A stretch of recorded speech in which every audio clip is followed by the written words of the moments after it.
In this video, we're going to talk about 6 must-see things when you're in Siwa Oasis. We just arrived in Siwa, guys, and we have some awesome vlogs to make here. We're going to learn a lot and figure out everything we're supposed to do when we come here. For our first stop, we decided to visit the Mountain of the Dead. Everything around us here, guys, is tombs. Tombs that were dug out. Most of them are stolen, and they're all pharaonic Greek and Roman tombs. This whole place is full of times when there were a lot of reasons to call it the Mountain of the Dead. The main reason it's called the Mountain of the Dead is that it's a mountain with a lot of tombs, like a lot. That's the main reason it's called the Mountain of the Dead. The Mountain of the Dead was accidentally discovered in 1944 during World War II because at that time the people of Siwa hid in this mountain to protect themselves. They accidentally discovered the number of tombs inside the mountain.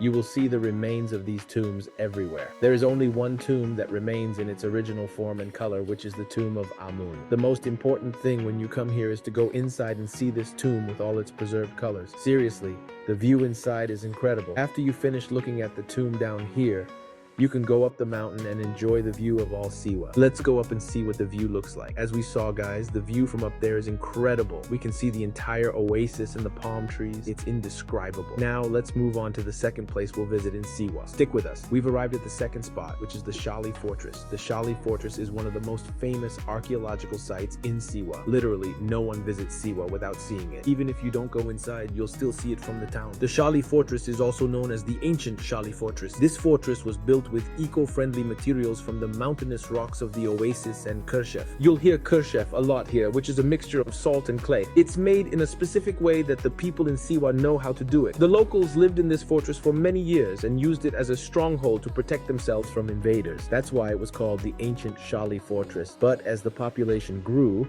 people started to move out of the fortress and build other houses around it. You'll notice that inside the fortress, there's an old mosque. This is one of the oldest mosques in Siwa Oasis. When you go inside, you'll feel the huge difference in the architecture, the way they built the place, and the different materials they used. The entrance fee here is about 10 EGP, so make sure you check it out when you're in Siwa.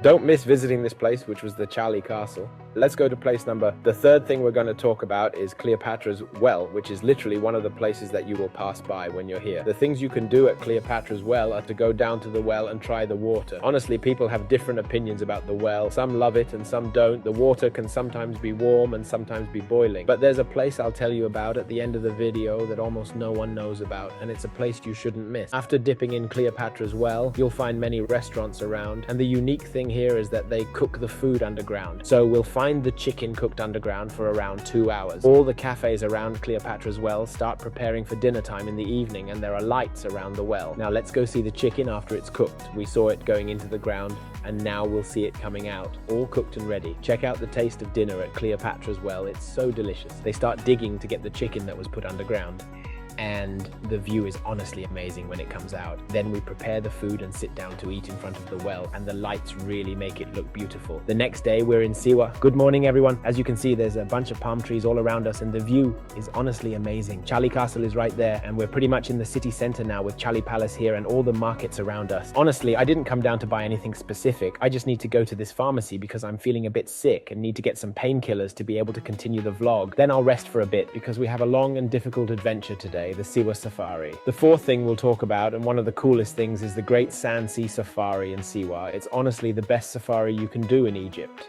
The amount of fun and the driving techniques here are just amazing. They drive the cars up and down mountains, and you'll really enjoy it. If you don't try the safari in Siwa, don't bother going because it's not to be missed. At our first checkpoint, we stop in the middle of the desert to take pictures, and this is truly the best safari you can do in Egypt, incomparable to any other safari you've ever done, whether it's the black and white desert or anything else. Siwa, guys, is just amazing, amazing, amazing. I'll stop here for a bit, and after this we'll continue our adventure. People here really play around with their cars like they have no fear. I mean, going up and down huge sand dunes and all that stuff is just so enjoyable and amazing. I highly recommend trying this safari, and don't miss it. The second place we stop at during the safari is the well ahead of us. We're looking at a natural spring in the middle of this desert. People could swim here in this spot, right in the center. It's a natural spring directly from the Earth's core. So, if we decide to go down, make sure to bring swimsuits for this part of the safari. We will chill for a bit, then we'll continue to the next stop. Let's go. Alright guys, we've arrived at our third spot, the Cold Lake. In the winter, there's not much to do here. We mainly come for photo shoots, but after that we'll move on to the next stop.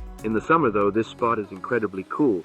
or this cold lake is incredibly nice to chill out and swim. We'll chill out here for a bit, then let's continue our safari adventure. The last checkpoint where we can watch the sunset before heading to the night camp is the point where we're currently standing. Here we stop, hop on the desert vehicle and throw a Bedouin-style rug so that we can drink tea and eat some snacks. After night of that, we board the cars and we create our Bedouin rug here, on top of which we can have tea and snacks and do some sandboarding, which I'm currently practicing. Actually, I already fell a few times, and as you saw earlier, we also lit a fire to prepare our tea. We will then chill, eat some fruit, drink tea, and enjoy the magnificent sunset we're seeing just in front of us. The sky is purple. I mean, I can't comprehend this color. Let's chill here for a bit until we head to the camp. One of the experiences you can have while here is to spend the night in one of these camps so you can enjoy the desert atmosphere in Siwa.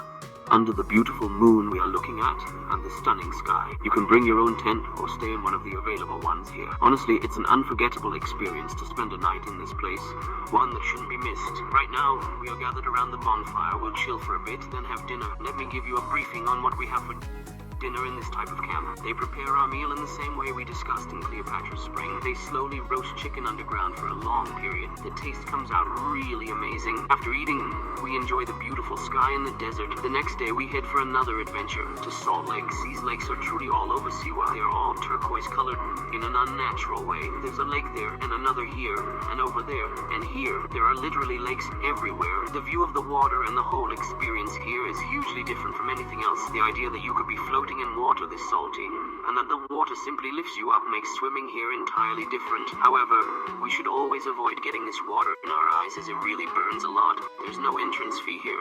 You just come here by tricycle, rent one or whatever, and you enjoy the beautiful view we are seeing right now. Seriously, the color of the water here is really not normal. Look at the turquoise color, it's really not normal. We can sit here now and drink some tea, have some coffee. Of course, our whole body is getting salty. All the stuff you're seeing, I'm very, very salty. Like, seriously, I can probably get a bunch of salt out of my body, but it's really fun. That's it. This was the Salt Lakes, or the Salt Lakes in Siwa. Let's go now to the place we'll visit on our trip in Siwa. Let's go. The Temple of Amun, as it is called, the Temple of Prophecies. This place is historically very important. You will really enjoy the story of this place. There is a very important astronomical phenomenon happening in this temple. The phenomenon is called the spring equinox, where the sun is exactly above the temple. It happens twice a year at specific times in the spring and fall, and one of the strange stories I remember about this temple is the story of the lost army of Cambyses. Cambyses was a Persian king who at some point decided to send an army to the Temple of Prophecies to destroy it because he didn't believe in anything the temple stood for. The story ended with the entire army getting lost on their way, and no one knows what happened to them. To this day, the most famous thing you'll hear about the temple is Alexander the Great's visit. The temple is really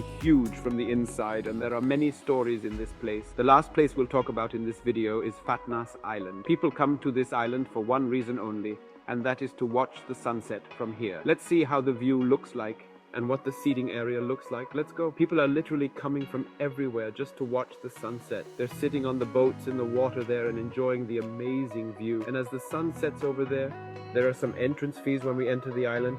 But when we come here, we might order something just to drink casually.